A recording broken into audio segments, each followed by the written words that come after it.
We are all humans beings.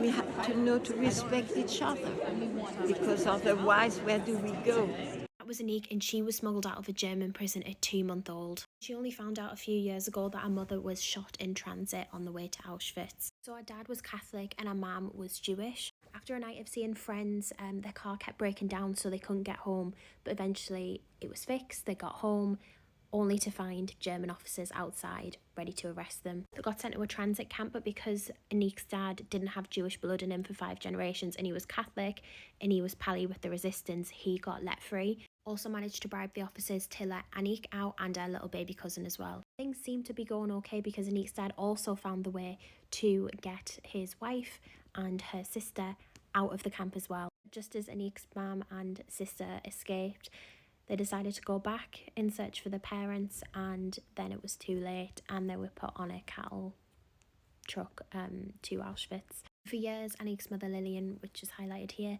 wasn't on the list of people who were deported. So for years, she had absolutely no idea what happened to her mother. Only 10 years ago, she actually managed to find out what happened because there was another survivor who was on the same cattle truck as Anik's mum and her sister.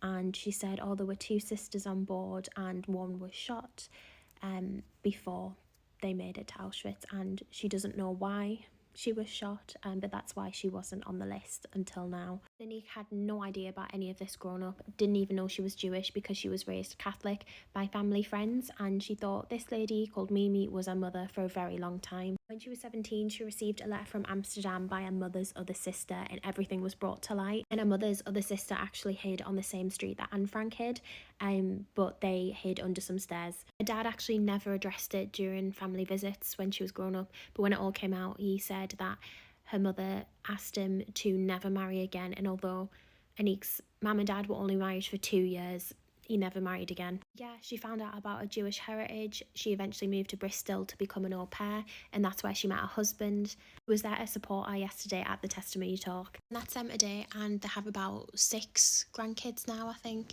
And so yeah.